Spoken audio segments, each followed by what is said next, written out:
Hey everybody, welcome to my cookbook. If you're seeing this, you have likely bought the book and you've scanned the QR code, and here I am. Today I'm going to teach you how to make my Greek 3-bean salad. I'm going to show you how to make artichoke jalapeno dip. We are going to make a Greek yogurt with baked apples and honey and walnuts and crumbled phyllo dough that has been baked in the oven. As you can see, even though we're trying to keep it low and slow, that took us probably 2 minutes. I covered it, I simmered it for about 35 to 40 minutes. Just like Mama used to make. Perfect. Everything's better with feta. I coined that a long time ago when every single person in the world stole it from me, but whatever, just so you know, I was the first one to say it publicly on TV. And the famous words of my people. You don't need meat? Okay, I make lamb. Let me say this one more time for the people in the back. There is no lettuce of any kind in a Greek salad. Oh! You like it? You're on diet. Please respect my privacy during this very difficult time. I need a moment to myself. Oh my God, I am just so thrilled to have with me Debbie Matenopoulos, who I love very much. And she's got the most amazing cookbook out. Greekish, because the Greek Americans are kind of Greekish. That's right. Right? That's right. And we do it Greek style. We Right. do it Greek. You brought Greek. Yes. So those of you that are watching, I know you know her. She's a veteran as a television host in the broadcast industry. She has been, she's one of the youngest journalists to be on Barbara Walters' The View, and she's had an amazing extensive career. And I'm just so happy she's here to share some stories with us and tell us about her new project, which is face creams and Ikarian beauty, and Greekish cookbook, which is sharing wonderful recipes from her family to the rest of the world. That's right. Thank you for having me, Yanna. I'm very excited to be here. So my new cookbook is called Greekish, and it is a blend of a lot of my tried and true Greek recipes from my family that are, centuries old. The Nuna, Mama, Thea, all the recipes from the family. But also the ish part are the recipes that I have in my regular rotation at home. Because, believe it or not, I don't just eat Greek food. I also eat lots of other food. So it's like the perfect steak. It is, my party nachos. It is pigs in a blanket, but fancy style. And also I take a lot of the Greek recipes that are difficult to make, that you use phyllo dough for or something like that. And instead of using the phyllo, because a lot of people who are not cooks, are not comfortable in the kitchen, don't like to necessarily cook with things that may be difficult. So instead of the phyllo, do you know what I put? I put puff pastry. So you just take puff pastry, put the phyllo dough filling inside, put it on top, pop it in the oven, and it's French angle. Exactly. So that's the ish. So one of the best things, in my opinion, about this book and why I wanted to do my second cookbook, this is my second one. The first one was it's all Greek to me, and it was all my family's recipes. The reason I wanted to do Greekish is because when the publisher came to me, they said, we have this idea, we want you to do a cookbook, but here's what makes it special. At the bottom of every page of the cookbook is a QR code. And when somebody who may be a millennial, a Gen Z, somebody again who's not comfortable cooking and doesn't want to read a recipe, would rather see it on YouTube, you take your phone, you scan the QR code at the bottom of the page, I pop up on your device and I teach you how to make the recipe. Oh my God, that's amazing. You're in my kitchen. You're in her kitchen, QR code, done. Easy meals, healthy Mediterranean diet, which is the revered diet for anti-aging, longevity, and health. Correct. Okay, so you're just amazing. So, come on. Everybody wants to know what you're cooking, what you're mixing, your angle of things. Yeah. Because Greek dishes have a twist now. Anywhere you go, it's it's Greek-ish. It's Greek-ish. I know, because the chefs, it's true, the chefs have really stepped it up. And it's not just the traditional recipes that we had anymore. As a matter of fact, my good friend Nick from Avra, who owns all the Avras, I said to him, Nick, I love the sea bass souvlaki. He said, I'll give you the recipe, you can put it in the book. Ooh. So a recipe from Avra's in there. I give him full credit. I love you, Nick. So you got recipes from everywhere, different ways to cook Greek food with a twist. From Limani. I'm going to try it. I love to cook, and I'm so excited. And I would just want to tell you something. You just keep evolving. You do great things. You're an inspiration to a lot of women out there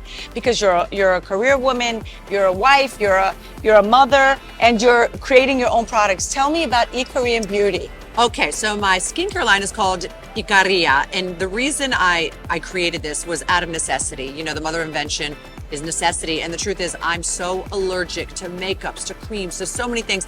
And for being in this business as long as we both have, Yes, I know. you know, they put so much A different lot of stuff on our stuff. face. And Don't put chemicals on your face. I look for creams that have zero chemicals or things that are natural, because that absorbs, and your biggest organ is your skin. is your skin. And for years, I would go on sets.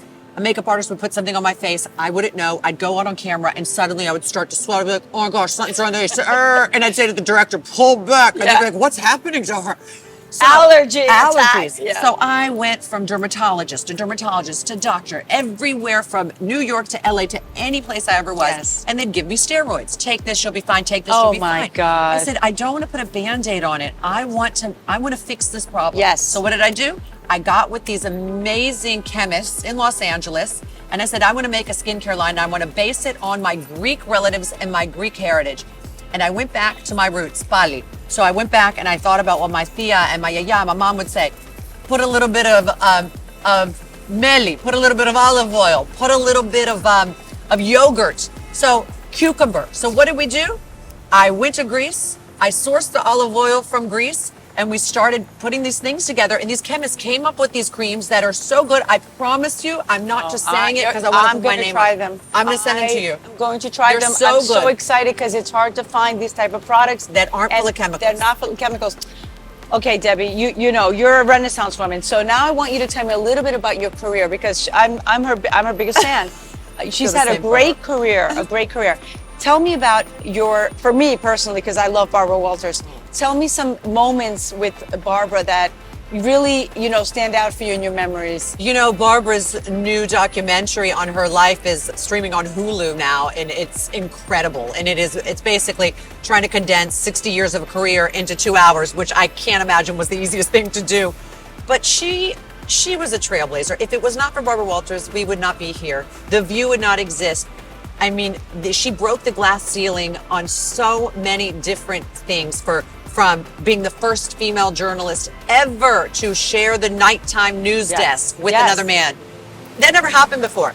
To being the first woman to make $1 million in journalism. Her and Oprah, I think, for me, are just, and many, many more. Joe London, there's so many But of they these led the wonderful- way. They led the way, and we are so grateful. And I was a kid. I was 21 years old sitting next to her, and she chose me personally to sit next to her, and it was like taking a master class in journalism every single day. She taught me so much, and one of the biggest lessons she taught me was listen in an interview. She would say, what's more important than your preparation and your cards is listening to what the person says, because you can prepare all day long, and what's on your card most of the time is less interesting than what the person says. If you just listen, because then the interview will go this way and you would have never imagined it going that way, and they're going to tell you more. Yes. So just listen. And I thought, wow, I mean, Great such a advice great for all tip. those journalists studying out there. Yeah. Oh my God, Debbie. And so tell me about your parents and growing up Greek in Amazing. Virginia. In Virginia. Oh my You God. would think there weren't that many Greeks in Virginia. But my father came to the States and came to Virginia because he had one friend who was living in Virginia, Zimara. And he was living in Xanthi, northern Greece, with my sister, my brother, my mom, my dad, all of them there, their family. And he said, "Ξέρεις ο Jimmy πήγε στη Virginia και εγώ θέλω να πάω στη Virginia." So he packed the whole family, and my mom said, εγώ δεν πάω με τίποτα, πάω πίσω στη μάνα μου. And she went back to my yaya's house, and my yaya said, "Μη έρθεις εδώ, θα φύγεις με τον άντρα σου." So they packed their The stuff. right thing to do. Exactly. They came to Virginia. Jimmy set him up. He got a job in εργοστάσιο. They put themselves through night school. Να μάθουν αγγλικά. That's the immigrant story. Yeah, να μάθουν αγγλικά. My mom had a κομμωτήριο until just 2 years ago I can retire. Και ακόμα έρχονται οι γυναίκες στο σπίτι να κόβει τα μαλλιά. I mean, it is like the true American dream. Yes. Do you know what I mean? That was when the American dream existed. We're products of that. Our Yeah. parents, we are products of the American dream. Sorry, and this is why we have so much drive. I think. Yeah, I believe that. Right, and we- 'Cause it's mátame. That's what Yeah. they taught us to Yes, do. yeah. Like being lazy was not an option. Yes. Sitting around feeling sorry for yourself was not No, an option. it wasn't. You had to get up. Get you up had to and- go to work and stop feeling sorry for yourself. Tikles, asnakles, get up, go. Because you had to make money to feed your family. And that's just how it went. And that's where I think we have such an amazing work ethic.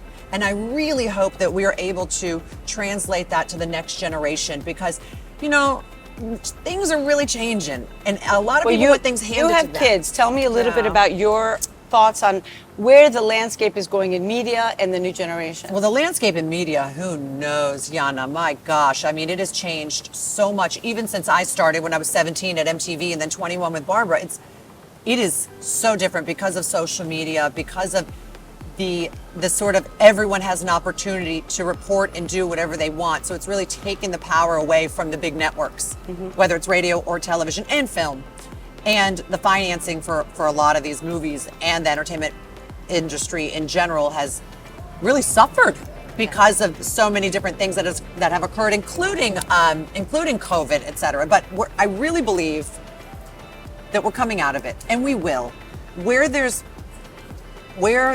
is, you know, creativity, and where there's passion, and where there are people who want to make a change and want to do something special and want to put something out there that is good and put their voice out there, it will come back. How long it's going to take, I don't know.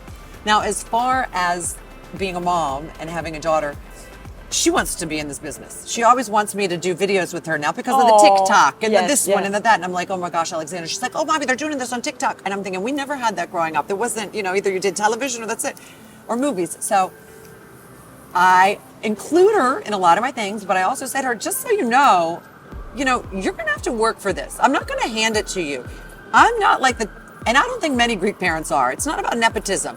Εάν θες να δουλέψεις και θα δουλέψεις σκληρά, I'm going to give it to you. And that's the bottom line. Εάν θέλεις να είσαι lazy και νομίζεις θα στα δώσω έτσι, δεν γίνεται. She'll never survive, and No. what is your advice to the new generation in general? My advice to the new generation is work hard. Never say no to an opportunity that you think, oh, maybe I'm too good for this, maybe I'm above this, because you have no idea what will happen. One opportunity that you think maybe you should not take will lead to the thing that's the most important thing in your life. For instance, The View. I went to support my friend who was leaving. He was having a going away party uptown, and I went to support my friend who was leaving, and I didn't want to go. And I said, oh my gosh, what am I doing? I don't want to go. I have so much stuff to do. I was going to NYU at the time. And I thought, you know what? It's the right thing to do. If I was moving and I got a job somewhere, I would want people to support me. I went to support someone else, and that's where I met the casting director for The View. And he said, come meet Barbara Walters tomorrow. You go. So never say no. Never say no. Yeah. All Never right. say no. Stay strong. Also, you just need one yes. I know there are a lot of times you want to quit, you want to quit, you want to quit. Don't quit. You just need one person to tell you yes, and the whole world will open up. And that's the best advice you're ever going to hear from a wonderful human being who is a celebrity in her industry. And I'm so happy to have you here. And I wish you the best and more to come. And I'm looking forward to interviewing you again for more things. I love this girl. Despina Matenopoulos, ladies and gentlemen. Greekish is her second book. Get out there, get it. On my Instagram, I am Debbie M, or my Facebook page, I am Debbie M. I love you. Mwah.